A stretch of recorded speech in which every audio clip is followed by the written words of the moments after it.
Galing ka ha. Mami, pagaling ikaw. Pumayat ka na. Oh, hindi ka na masibsab kumain. Nasabsab kasi kumain. Baka nakakala mo, nakagawan mo. Busy ako. Ayun. Bale, nag-test kit tayo. Ito po yung ras. Yung basket mo sa barbo. OMG. Alpos. Anong gagawin natin sa kanya? So, possible din. Kung may aso kayo na less than 1 year old, ay, hindi po mga Si Sassy. Guys. Kaso ano po yun eh. Okay naman po yun eh. ayun, tsaka yun po. Pero ngayon, nasa kanya, ayun, no. Maganda, confine natin siya. Magkano kaya ako kapag kumain ko? Tapos, ayun nga. Ito po yung explain na namin kanina. Kapag ka-carbon, wala po tayong specific na gamot. Ang bibigyan natin yung supportive treatment. So, ito yung bibigyan natin. Wala na ito yung survive. Balik ito yung kasi. Yung body po yung response. So, ngayon kasi kung medyo maaga pa po, hindi maaga pa naman yung science. So, siguro, may kansa pa naman. Medyo malaki pa yung kansa mo. Kasi mas maaga, mas na-detect na mas maaga, mas okay. Oo, yung pagtatain niya yun na yung sign na may parvo siya. Kasi kung nakakalabas din siya ng bahay. Oo, nakakalabas po siya ng bahay. Hindi ko natin masabi yung ibang aso. Kasi yung ibang aso na carrier lang mismo ng sakit. Yan, kasi meron siya ng parvo. Kaso, yun yung inaalala ko. Kasi kung i-confine siya, magkano kayang gagastusin ko? Hindi ko kasi maano yung panghawakan kasi din kung sure ba siya na makakasurvive eh. Ayun, ma'am. Kasi sanay ako na nawawalan din kasi talaga ng aso. Ayun, ma'am. Pwede Kung sabihin naman natin, siguro kung yung bigyan chance ng mga survive, eh may chance naman talaga. Pero nga lang, hindi natin alam yung daming kasi depende po sa response talaga ng aso. Eh sa tingin mo sa kanya, makakasurvive siya? Ay, hindi po natin natin. Kasi i-observe na po namin siya para nalaman natin.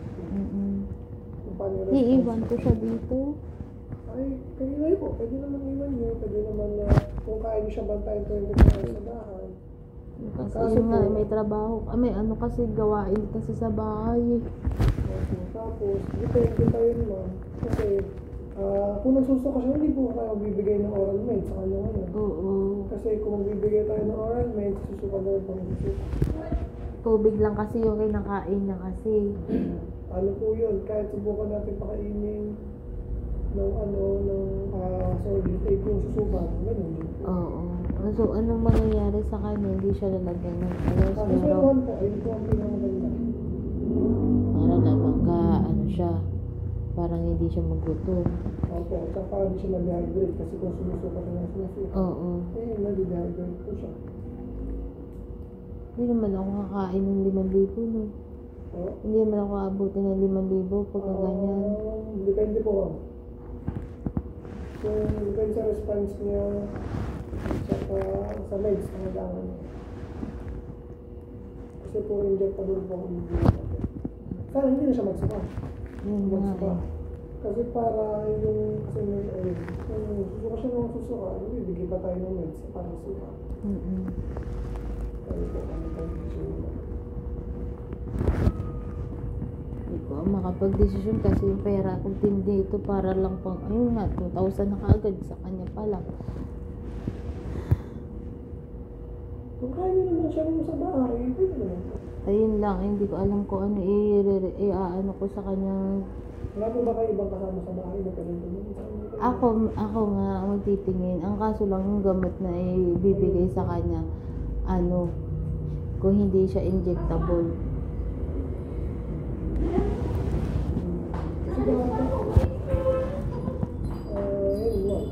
Kasi kung hindi siya injectable, ay oral, baka naman talaga ito. Ay po ako masasabi ko. Ano na?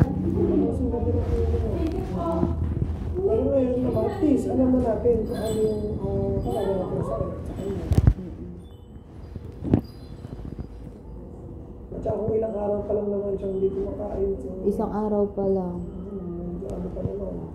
Medyo maaga pa to. Hindi pa lang siya nire-ready. Mm-mm. So, okay pa to. Medyo malakalap pa siya.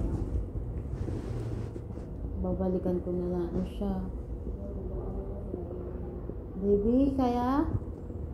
Pakatid ko po, magkano yung per day? Oo, sige. May bayad ang per day na. Opo. Magkano ang per day ba? Magkano ang ano niya per day?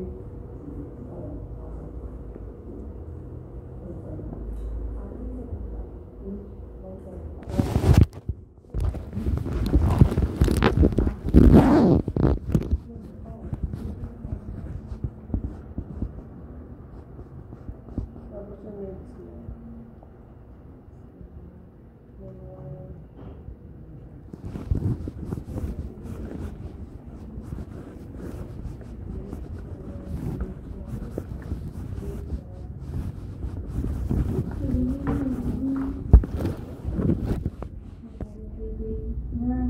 Pumunta sa bahay.